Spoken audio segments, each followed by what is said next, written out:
ओम नमो मातंगी देव्यै नमः।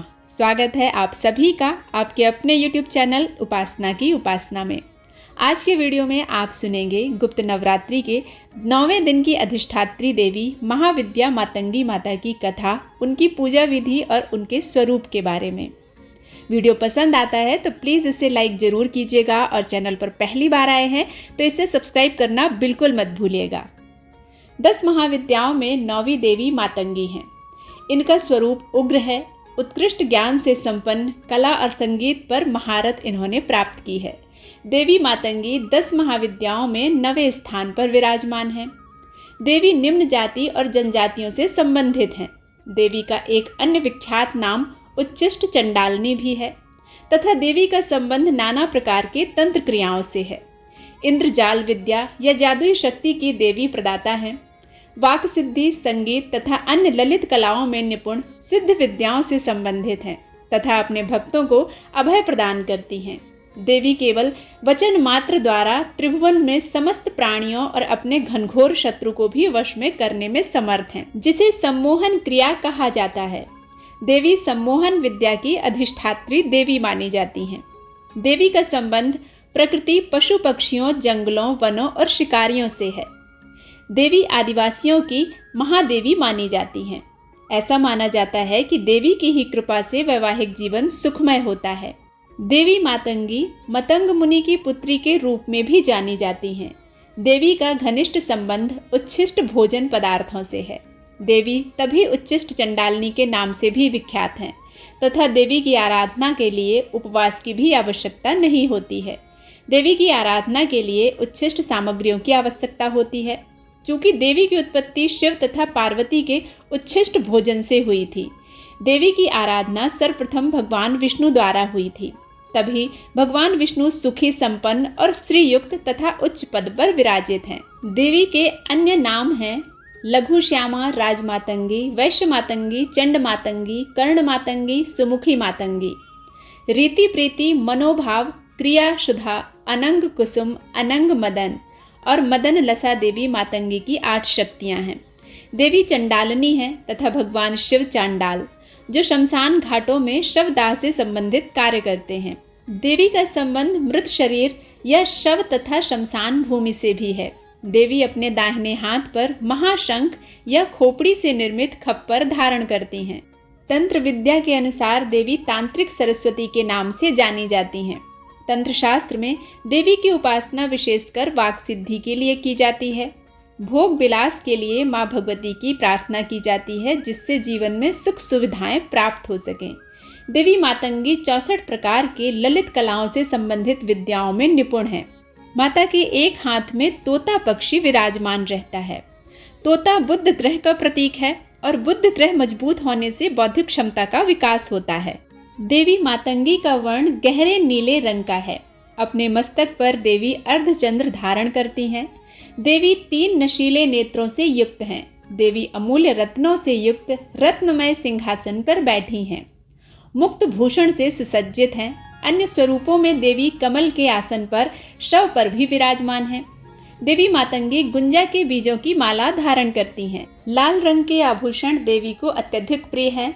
देवी 16 वर्ष की एक युवती जैसा स्वरूप धारण करती हैं। देवी ने अपने दाएं हाथों में वीणा और मानव खोपड़ी धारण की है और बाएं हाथों से खड्ग धारण किए हैं तथा वरद मुद्रा प्रदर्शित कर रही हैं।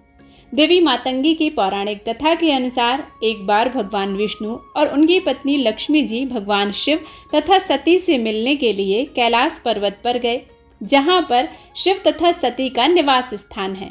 भगवान विष्णु अपने साथ खाने की कुछ सामग्री लेकर गए तथा शिव जी को भेंट किया।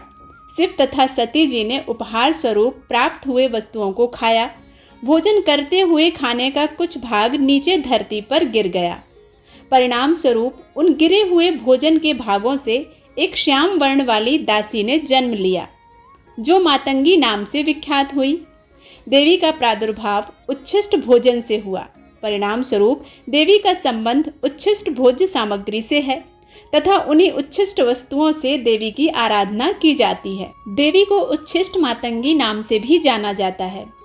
प्राणतोषणी तंत्र के अनुसार एक बार पार्वती जी ने अपने पति भगवान शिव से अपने पिता हिमालय राज के यहाँ जाने की इच्छा जाहिर की। अपने पिता से मिलने की अनुमति मांगी, परंतु भगवान शिव नहीं चाहते थे कि वो उन्हें अकेले छोड़कर जाएं। परंतु शिव जी के सन्मुख बार बार प्रार्थना करने पर उन्होंने देवी को अपने पिता हिमालय राज के यहाँ जाने की अनुमति दे दी। साथ ही शिव जी ने एक शर्त भी रखी कि वो शीघ्र ही माता पिता से मिलकर वापस कैलाश आ जाएंगी। इसके बाद पार्वती जी की माता ने एक बगुला भेजा अपनी पुत्री पार्वती को कैलाश से लेने के लिए। कुछ दिन बाद भगवान शिव बिना पार्वती के विरक्त हो गए तथा उन्हें वापस लाने का उपाय सोचने लगे। शिव जी ने अपना वेश एक आभूषण के व्यापारी के रूप में बदला तथा हिमालय राज के घर गए। शिव जी इस वेश में देवी पार्वती की परीक्षा लेना चाहते थे। वे पार्वती के सन्मुख गए और अपनी इच्छा अनुसार आभूषणों का चुनाव करने के लिए कहा। पार्वती जी ने जब कुछ आभूषणों का चुनाव कर लिया, तब शिव जी ने आभूषणों के मूल्य के बदले उनसे प्रेम की इच्छा जाहिर की। देवी पार्वती अत्यधिक क्रोधित हुईं तथा अपनी अलौकिक शक्तियों से उन्होंने भगवान शिव को पहचान लिया। इसके बाद देवी प्रेम करने के लिए तैयार हो गई तथा व्यापारी से कुछ दिनों बाद आने का निवेदन किया। कुछ दिनों पश्चात देवी पार्वती भी वेश बदलकर शिव जी के सन्मुख कैलाश पर्वत पर गईं। भगवान शिव अपने नित्य संध्योपासना की तैयारी कर रहे थे। देवी पार्वती लाल वस्त्र धारण कर, बड़ी बड़ी आंखें कर, श्याम वर्ण तथा दुबले शरीर से युक्त अपने पति शिव जी के सन्मुख प्रकट हुईं। भगवान शिव ने देवी से उनका परिचय पूछा। देवी ने उत्तर दिया कि वह एक चांडाल की कन्या है तथा तपस्या करने आई हैं। भगवान शिव ने देवी को पहचान लिया और कहा वो तपस्वी को तपस्या का फल प्रदान करने वाले हैं। यह कहते हुए उन्होंने देवी का हाथ पकड़ लिया और प्रेम में मग्न हो गए। तत्पश्चात देवी ने भगवान शिव से वर देने का निवेदन किया। तब भगवान शिव ने उन्हें इसी रूप चांडालनी में स्थित रहने का आशीर्वाद दिया और कई अलौकिक शक्तियां भी प्रदान की। नारद पंचरात्र के अनुसार कैलाशपति भगवान शिव को चांडाल तथा देवी शिवा को ही उच्छिष्ट चांडालनी कहा गया है। एक बार मातंग मुनि ने सभी जीवों को वश में करने के लिए नाना प्रकार के वृक्षों से परिपूर्ण वन में देवी श्री विद्या त्रिपुरा की आराधना की। मातंग मुनि के कठिन साधना से संतुष्ट होकर देवी त्रिपुर सुंदरी ने अपने नेत्रों से एक श्याम वर्ण की सुंदर कन्या का रूप धारण किया। इन्हें राज मातंगी कहा जाता है। मातंगी देवी को मतंग कन्या के नाम से भी जाना जाता है। देवी के सन्मुख बैठा तोता ह्रीम वर्ण का उच्चारण करता है, जो बीजाक्षर का प्रतीक है।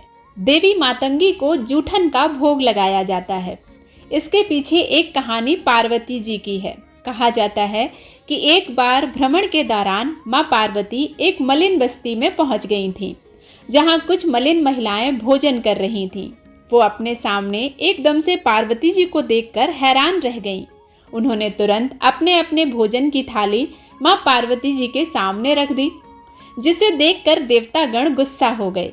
लेकिन माता पार्वती ने महिलाओं का प्रेम और श्रद्धा देखकर मातंगी का रूप धारण किया और उस जूठन को ग्रहण किया। इसलिए माँ को जूठा प्रसाद चढ़ता है। माता की जयंती पर मंदिरों में पूजा पाठ होता है और इस दिन कन्या पूजन भी किया जाता है।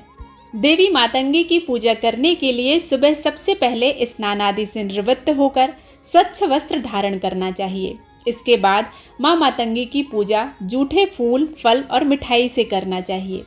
पूजा के दौरान माँ के सामने शुद्ध घी का दीपक प्रज्वलित करना चाहिए। माता को बारंबार नमस्कार करना चाहिए। उत्तम बुद्धि विद्या के लिए प्रार्थना करना चाहिए। जीवन के हर क्षेत्र में विजय की प्राप्ति की कामना करनी चाहिए। पूजा शुरू करते समय माँ का आवाहन करना चाहिए और उनसे अपनी मनोकामना अवश्य कहना चाहिए।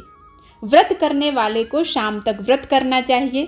शाम के समय मातंगी माता की कथा सुनना चाहिए, आरती करना चाहिए और माता से पूजा में की हुई गलतियों के लिए क्षमा प्रार्थना करना चाहिए। इसके बाद व्रत खोलना चाहिए और इस विधि से माँ की पूजा करने से माँ अतिशीघ्र प्रसन्न होती हैं और मनवांछित फल प्रदान करती हैं। देवी माता की यह पौराणिक कथा आप सभी को यदि पसंद आती है तो प्लीज़ इसे लाइक करें, शेयर करें और सब्सक्राइब करना बिल्कुल ना भूलें। मिलते हैं एक नई कथा के साथ, तब तक के लिए जय माँ मातंगी।